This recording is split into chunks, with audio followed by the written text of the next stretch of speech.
श्री राधे श्रीमद्भागवत महापुराण द्वादश स्कंद अथ तृतीय अध्याय राज युग धर्म और कलयुग के दोषों से बचने का उपाय नाम संकीर्तन। श्री सुखदेव जी कहते हैं, परिषद जब पृथ्वी देखती है कि राजा लोग मुझ पर विजय प्राप्त करने के लिए उतावले हो रहे हैं, तब वह हंसने लगती है और कहती है कितने आश्चर्य की बात है कि ये राजा लोग जो स्वयं मौत के खिलौने हैं मुझे जीतना चाहते हैं। राजाओं से यह बात छिपी नहीं है कि वे एक न एक दिन मारे जाएंगे, फिर भी वे व्यर्थ में ही मुझे जीतने की कामना करते हैं।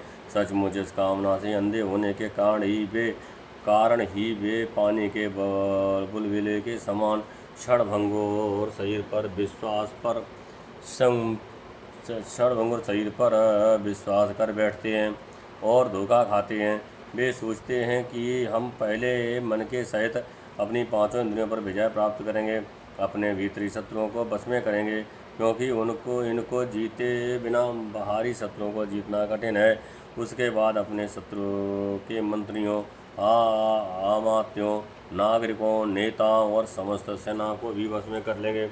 जो भी हमारे विजय मार्ग में कांटे बोएंगे उसे हम अवश्य जीत लेंगे।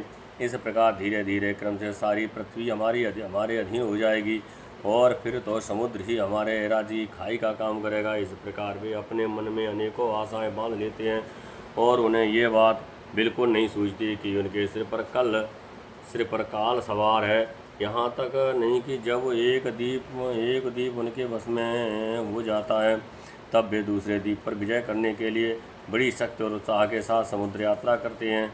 अपने मन को इंद्रियों को वश में करके लोग मुक्ति प्राप्त करते हैं, परंतु ये लोग उनको वश में करके भी थोड़ा सा भूभाग ही प्राप्त करते हैं। इतने परिश्रम और आत्मसंयम का ये कितना तुच्छ फल है। परीक्षित, पृथ्वी कहती है कि बड़े बड़े मनु और उनके वीर पुत्र मुझे ज्यों की त्यों छोड़कर जहाँ से आए थे वहीं खाली हाथ लौट गए, मुझे अपने साथ न ले जा सके। अब ये मूर्ख राजा मुझे युद्ध में जीतकर बस में करना चाहते हैं, जिनके चित्त से ये सब बात दृढ़मूल हो गई है कि ये पृथ्वी मेरी है। उन दुष्टों के राज्य में मेरे लिए पिता पुत्र और भाई भाई में भी आपस में लड़ बैठते हैं।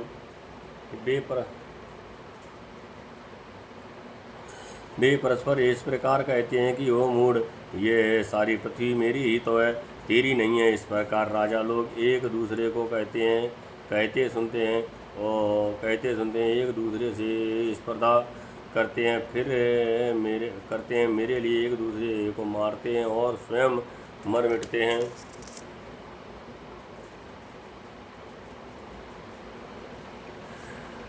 प्रथु पुरर्वा गादे नहुष भारत सहस्त्रबाहु अर्जुन मानदाता सागर राम खड़वांग धुंधुमार रघु तृणबिंदु यायात सरयात संतनु गया भागीरथ कुवल्याश्व कुकुत्स्थ नल नृग हिरण्यकश्यपु मृत्तासुर लोकद्रोही रावण नहुष सांबर भौमासुर हिरणाक्ष और तारकासुर तथा और बहुत से दैत्यों शक्तिशाली नरपति हो गए हैं। वे सब लोग सब कुछ समझते थे, सूर थे, सभी ने दिग्विजय में दूसरे को हरा दिया, किंतु दूसरे लोग इन्हें न जीत सके।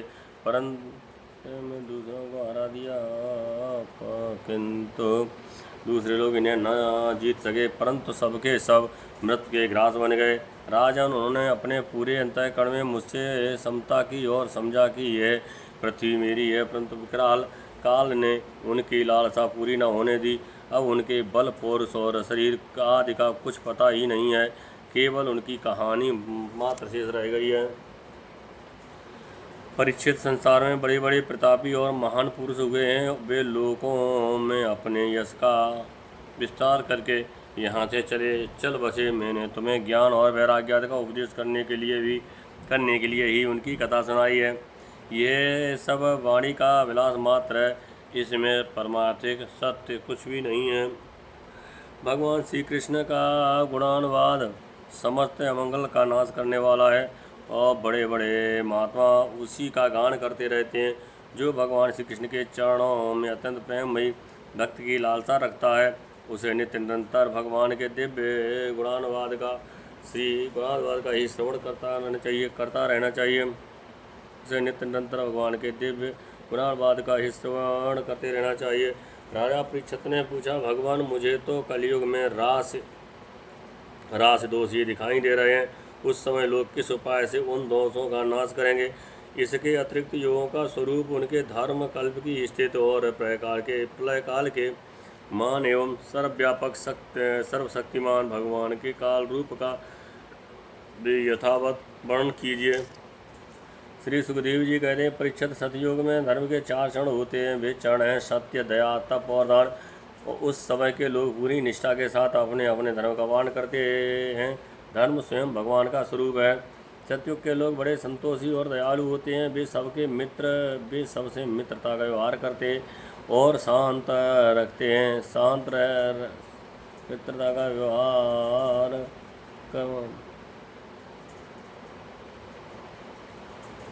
सतयुग के लोग बड़े संतोषी दयालु होते हैं। वे सबके साथ मित्रता का व्यवहार करते हैं और शांत रहते हैं।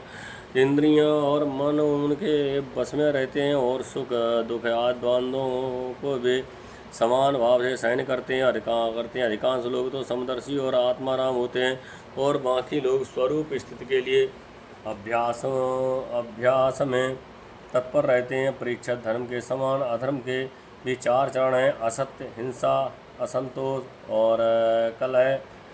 त्रेता युग में इनके प्रभाव से धीरे धीरे धर्म के सत्य आदि चरणों का चतुरांश क्षीण हो जाता है।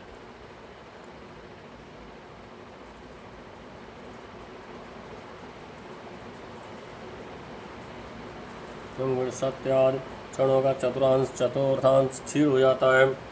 राजन, उस समय वर्णों में ब्राह्मणों की प्रधानता अक्षुण्ण रहती है। लोगों में अत्यंत हिंसा और लंपटता का अभाव रहता है। सभी लोग कर्मकांड और तपस्या में निष्ठा रखते हैं और अर्थ, धर्म एवं काम रूप त्रिवर्ग का सेवन करते हैं। अधिकांश लोग कर्म प्रतिपादक वेदों के पारदर्शी विद्वान होते हैं। द्वापर युग में हिंसा, असंतोष, झूठ और द्वेष अधर्म के इन चरणों की वृद्धि हो जाती है एवं इनके कारण धर्म के 4 चरण तपस्या, सत्य, दया और दान आदि क्षीण हो जाते हैं। उस समय लोग बड़े यशस्वी, कर्मकांडी और वेदों के अध्यापन में बड़े तत्पर होते हैं। लोगों के कुटुंब बड़े बड़े होते हैं। प्राय लोग धनाढ्य एवं सुखी होते हैं। उस समय वर्णों में क्षत्रिय और ब्राह्मण 2 वर्णों की प्रधानता रहती है। कलयुग में अंतर रहती है। कलयुग में तो अधर्म के 4 चरण अत्यंत बढ़ जाते हैं। उनके कारण धर्म के 4 चरण क्षीण होने लगते हैं और उनका चतुरांश ही बचा रहता है। अंत में तो उस चतुरांश का भी लोप हो जाता है।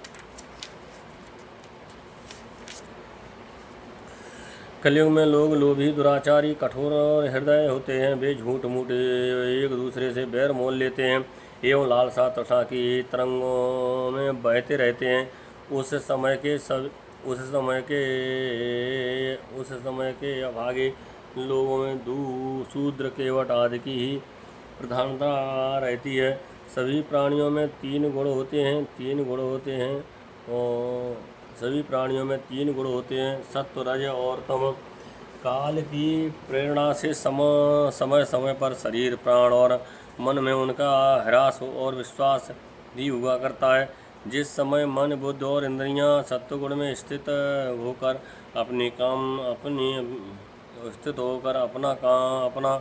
अपना काम करने लगती हैं, उस समय सतयुग समझना चाहिए।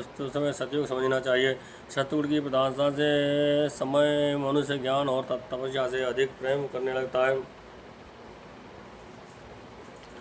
के समय मनुष्य ज्ञान और तपस्या से अधिक प्रेम करने लगता है। जिस समय मनुष्यों की प्रवृत्ति और रुचि धर्म अर्थ और लोकों के परलौकिक सुख भोगों की ओर अधिक और होती है तथा शरीर एवं मन एवं इंद्रियां रजोगुण में स्थित होकर काम करने लगती हैं, बुद्धिमान परिच्छेद समझना चाहिए कि उस समय त्रेता युग अपना काम कर रहा है। इस समय लोभ, असंतोष, अभिमान, दंभ और मत्सर आदि दोषों का बोलबाला है और वह मनुष्य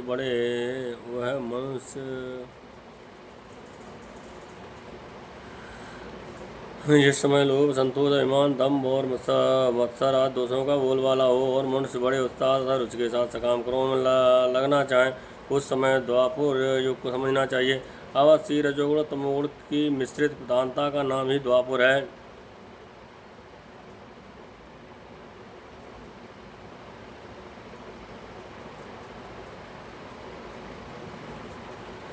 अवश्य रजोगुण और तमोगुण की मिश्रित प्रधानता का नाम ही द्वापर है। इस समय झूठ, कपट, तंद्रा, निंद्रा, हिंसा, विवाद, शोक, मोह, भय, हीन, दीनता, प्रधानता उसे तमोगुण प्रभाव कलयुग समझना चाहिए। जब कलयुग का राज्य होता है तब लोगों की दृष्टि शूद्र हो जाती है। अधिकांश लोग होते तो हैं अत्यंत निर्धर, परंतु खाते हैं बहुत अधिक। उनका भाग्य तो होता है बहुत ही शून्य, भाग्य तो होता है बहुत ही मंद और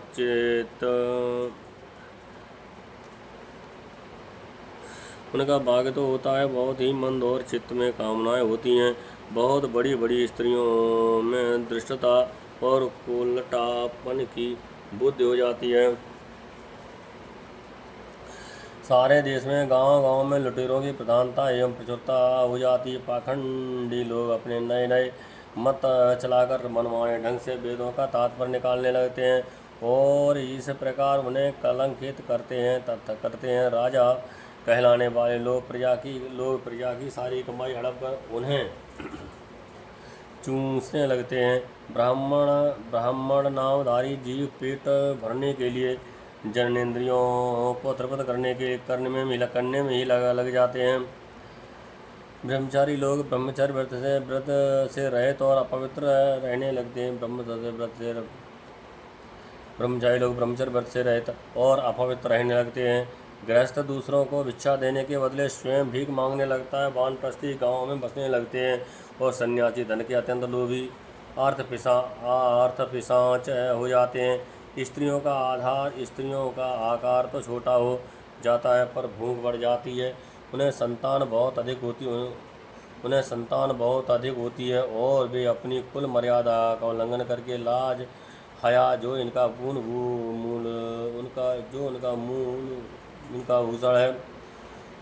भूषण है छोड़ देती हैं। वे सदा सर्वदा कड़वी बात करती रहती हैं और चोरी तथा कपट में बड़ी निपुणता हो जाती हैं। उनमें साहस भी बहुत अधिक बढ़ जाता है। व्यापारियों के हृदय अत्यंत क्षुद्र हो जाते हैं। वे कोड़ी से लिपटे रहते हैं और छदाम के लिए धोखाधड़ी करने लगते हैं। और तो क्या पित्त काल न होने पर तथा धनी होने पर भी वे निम्न श्रेणी के व्यापारियों को जिनकी सत्पुरुष निंदा करते हैं ठीक समझते हैं वो व्यापारों को ठीक समझते हैं और अपनाने लगते हैं। स्वामी चाहे सिर्फ से ठीक होना हो, जब सेवक लोग देखते हैं कि इसके पास धन दौलत नहीं रही तब उसे छोड़कर भाग जाते हैं। सेवक चाहे कितना ही पुराना क्यों ना हो, परंतु जब वह किसी विपत्ति में पड़ जाता है तब स्वामी उसे छोड़ देता है। और तो क्या जब गमें बकैन हो जाती हैं दूध देना बंद कर देती हैं तब लोग उनका भी परित्याग कर देते हैं। प्रिय परीक्षित, कलयुग के मनुष्य बड़े ही लंपट हो जाते हैं। वे अपनी काम वासना को तृप्त करने के लिए ही किसी से प्रेम करते हैं। वे विषय वासना के वशीभूत होकर इतने दीन हो जाते हैं कि माता पिता, भाई बंधु और मित्रों को भी छोड़कर केवल अपनी साली और सालों से ही सालों से ही सलाह लेने लगते हैं।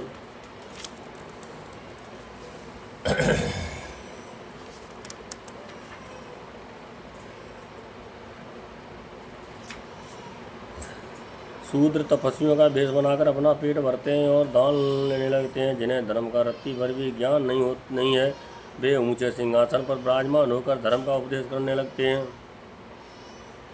प्रिय परीक्षित, कलयुग की प्रजा सूखा पड़ने के कारण अत्यंत भयभीत और आतुर हो जाती है। एक तो दुर्भिक्ष और दूसरे शासकों की कर वृद्धि। प्रजा के शरीर केवल अस्थि पंजर और मन में केवल उद्वेग शेष रह जाता है। प्राण रक्षा के लिए रोटी का टुकड़ा मिलना भी कठिन हो जाता है। कलयुग में प्रजा शरीर ढकने के लिए वस्त्र और पेट की जला शांत करने के लिए रोटी, पाने के लिए पानी और सोने के लिए सोने के लिए दो हाथ जमीन से भी, पीने के लिए पानी और सोने के लिए दो हाथ जमीन से भी वंचित हो जाती है। उसे दाम्पत्य जीवन, स्नान और आभूषण पहनने तक की शुद्ध सुविधा नहीं रहती। लोगों की आकृति प्राकृतिक चेष्टाएं पिशाचों की सी हो जाती हैं। कलयुग में लोग अधिकाधिक धन की तो बात ही क्या कुछ कोड़ियों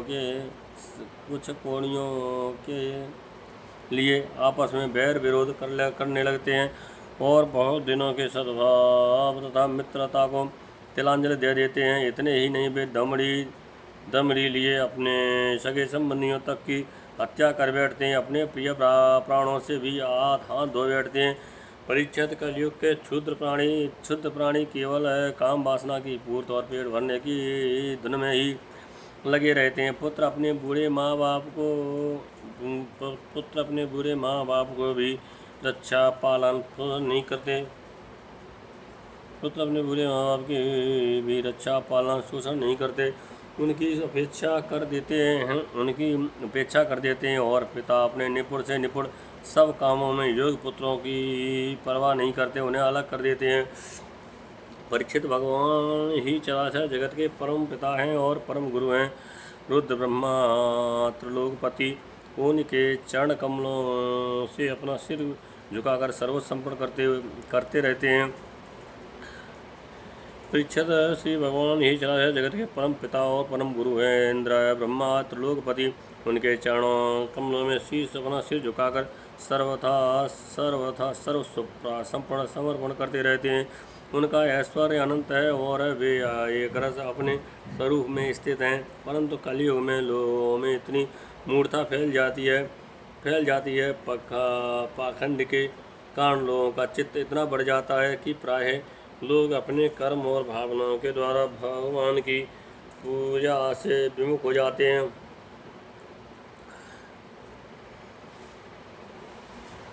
मनुष्य मरने के समय आतुरता की स्थिति में अथवा गिरते समय, फिसलते समय विवश होकर भी यदि भगवान के किसी एक नाम का उच्चारण कर ले तो उसके सारे कर्म बंधन छिन्न भिन्न हो जाते हैं और उसे उत्तम से उत्तम गति प्राप्त होती है। परंतु हाय रे, कलयुग से प्रभावित होकर लोग उन भगवान की आराधना से भी विमुख हो जाते हैं।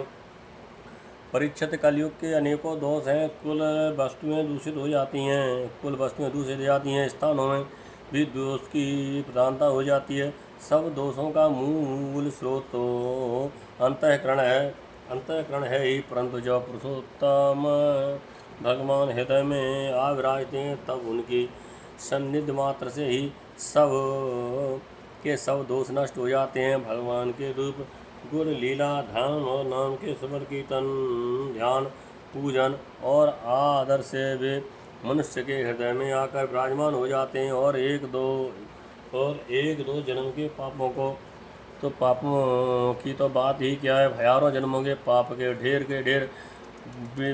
भी क्षण भर में भस्म कर देते हैं। ऐसे सोने के साथ संयुक्त होकर अग्नि उसके धातु संबंधी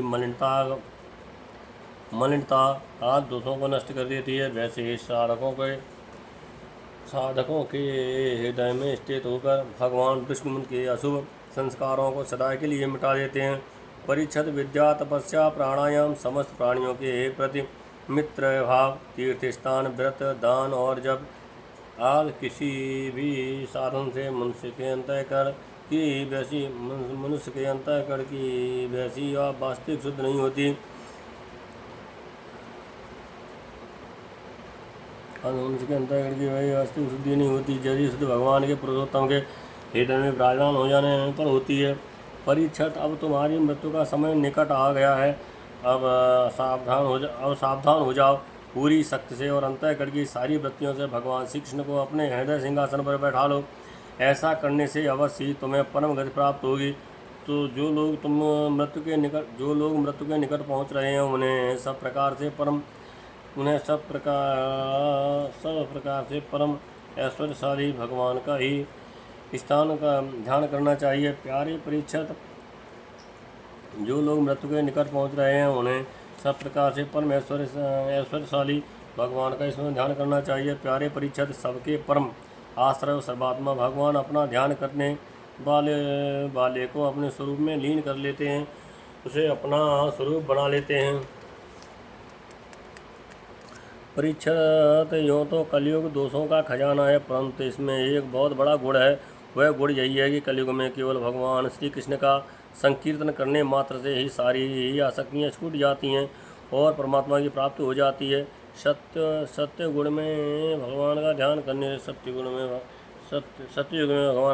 करने से त्रेता में बड़े बड़े यज्ञों के द्वारा उनकी आराधना करने से, द्वापर में विधि पूर्वक उनकी पूजा सेवा करने से जो बल मिलता है वह कलयुग में केवल भगवान नाम का कीर्तन करने से ही प्राप्त हो जाता है। इस श्रीमद्भागवते महापुराणे परमहंसायां संहितायां द्वादश स्कंधे तृतीय अध्याय। जय जय श्री राधे।